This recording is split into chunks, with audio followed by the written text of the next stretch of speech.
If you want to sound funky on the piano, whether you're soloing or just jamming, you've got to have a few great licks up your sleeve. So in this video, I'm going to break down 5 of my absolute favourite funk licks that I come back to all the time. You can take these licks, practice them on repeat, and slide them into your playing right away. And stick around to the end because I'm also going to show you a simple method you can use to come up with your own funky lines anytime. Let's dive in.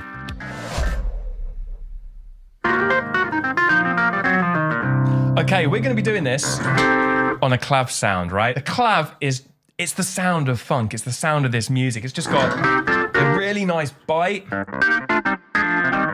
You can still do it on a piano. It doesn't really matter, but I'm just using a clav sound because I think it sounds so good. Whenever I do these videos, I always get asked, what is the clav sound you're using? So before we jump into the first lick, I will just show you. I don't use the sound of the Nord actually for this. This Nord has got some great clav sounds in it, but I actually just use the ones that are on Logic because I think they sound great. This is just the standard Logic clav, and I use the 70s funk clav preset. Just really, really works. I think it sounds brilliant. Right, let's have a look at lick number 1. There's the lick we're going to be looking at to start off with. We're in the key of C minor here, and the groove, if we just listen to it, it's just going round on a C minor chord. Check it out.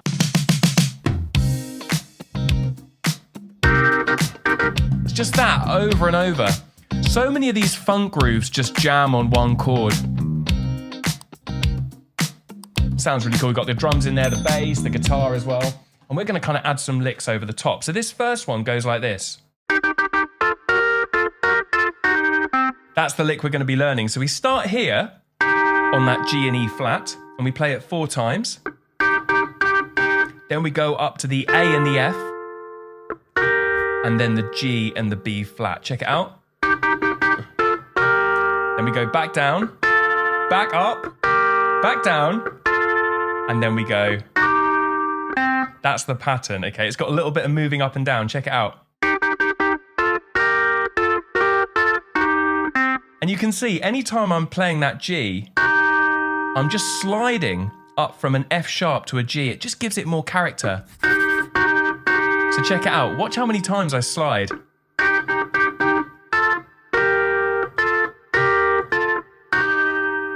Anytime you play a G, you can just do that little slide, and it really works. And it's kind of the sound of this music. There's the lick. Now, the second time we play it through, what we can do is cut it short very slightly and just tweak the rhythm at the end. That's the first time. That's the second time. You see, we just cut it short and change that rhythm at the end. Works really, really well. You can get more material out of the same lick. You can extend it out. Okay, let's give this a go with the backing track.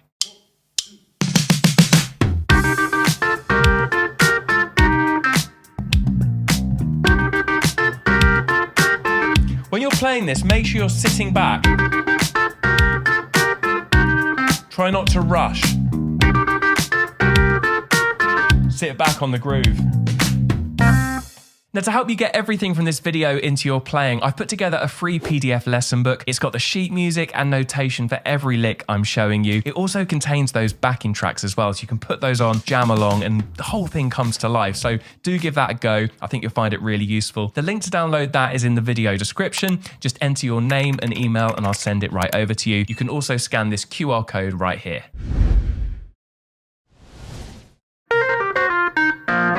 Okay, this is a really quick lick, okay? It's in the sort of blink and you miss it territory. Check this out. This is what we're going to do. We're going to start on the B flat. That's the first part. I'll just do that once more, even slower. You can see in the middle there, we're playing 2 notes. We've got that tritone, that F sharp and that C. Remember, we're on that C minor chord. Just gives it that real kind of tension, that kind of gritty sound. That's why it's in there. And it's also part of the blues scale, but we'll come to that a little bit later. Here we go. That's the first part. And then you go.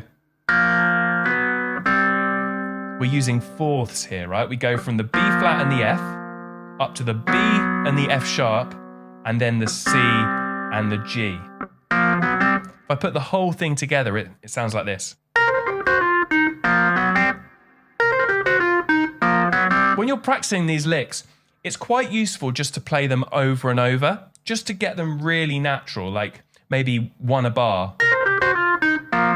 Let's give it a go now with the track, and I'm just going to do that, and I'm really going to focus on locking in. When I'm playing along with this track, I'm really listening to the drums. That's where like all of that information is coming from, that groove, that rhythm we're really trying to lock into. Then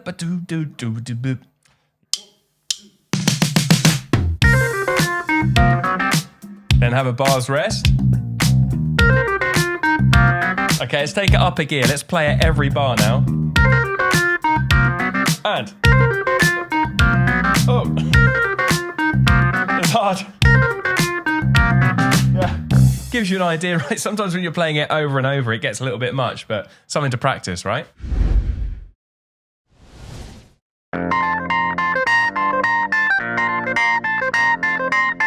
Okay, this one's quite piercing, isn't it?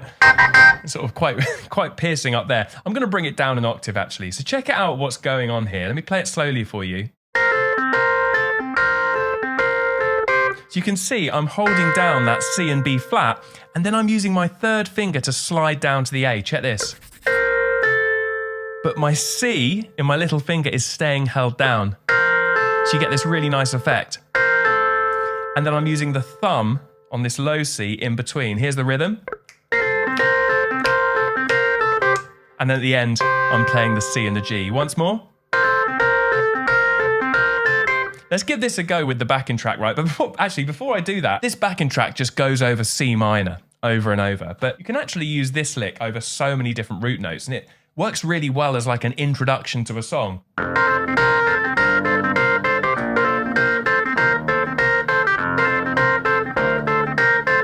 Sounds pretty cool, doesn't it? It sounds like an intro. Let's give this a go with the C minor backing track, right? Let's try it out.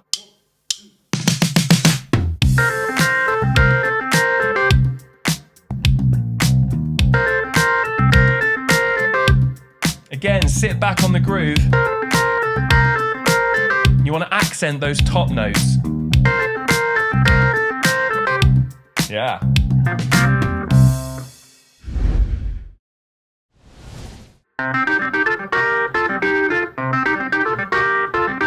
Okay, this is a really fun one to play. Let me break it down for you slowly. This is what it looks like.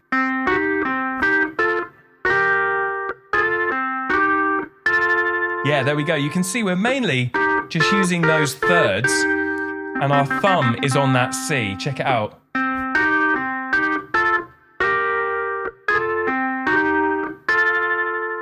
The other thing we're doing, you can see we've got that scoop in the middle there, from the F sharp up to the G, right in the middle. Here. I also did another little one there on the A. Here. From the A flat up to the A. This music, it's got those little inflections in everywhere. It just works so well. It's part of this sound world. Right, let's give this a go with the track.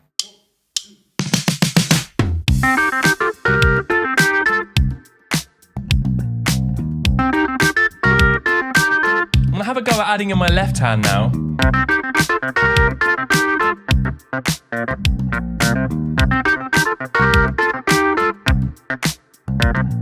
Yeah, I mean, that was just a bit kind of rough and ready, but it gives you an idea. All I'm doing there is I'm using my left hand to play in the gaps where my right hand isn't playing. So check this out. It's just kind of, there's no real science behind it. It just kind of works quite well and helps really move the groove along. I'm just choosing a note, like a C. I'm just using that to kind of add some more rhythm and interest to what's going on. Yeah, it's quite cool.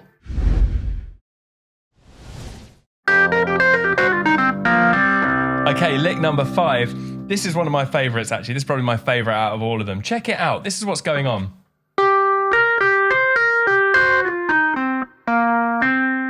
Okay, I'll do it again. A little bit slower.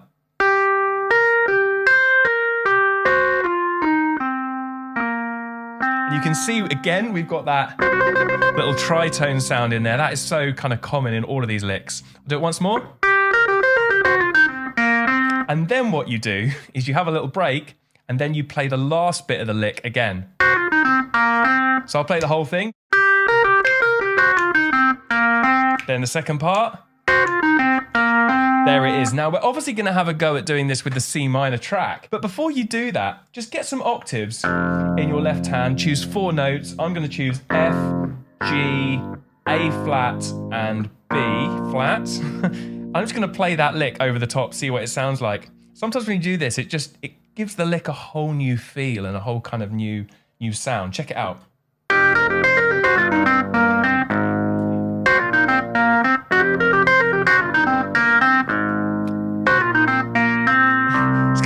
Turns it into more like a song, doesn't it, rather than just a repetitive lick. That's one way you can really get licks out of the box and turn them more into music rather than just these kind of standalone phrases. Right, let's give it a go with the track.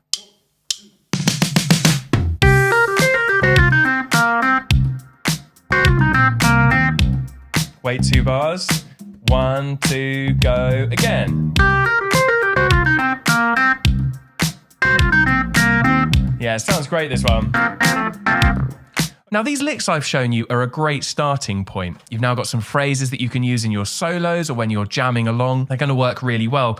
But ultimately, you want to be able to come up with your own phrases that sound like you, and you can put your own spin on them and just begin to develop your own sound. So I'm going to show you a little framework for how you can do that using some of these licks that we've looked at, right? So we're going to kind of fuse some different things together. This is the blues scale, the C blues scale. We're in C minor in this groove, and the C blues scale is just gonna sound great. What we're gonna try and do is take the first half of one of the licks I've shown you. Let's think about one of them. What would be a good one to use? Let's use this one. That was lick number 4, in case you're wondering. But we're just gonna use the first half. And then we're going to do our own thing, okay? Using the notes of the blues scale, we're going to come up with our own little melody. Okay, let's give it a go. Let me show you the kind of thing I mean. That works quite well. So I just started on the F sharp, went down the blues scale, down to the B flat, and then ended up on a C. Let me try a different one.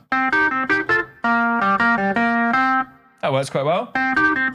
You see, I went down there, down to the B flat.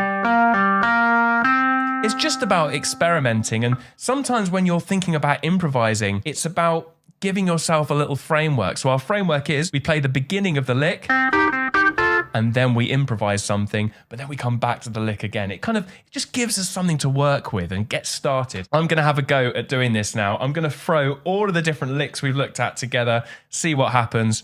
Let's give it a go.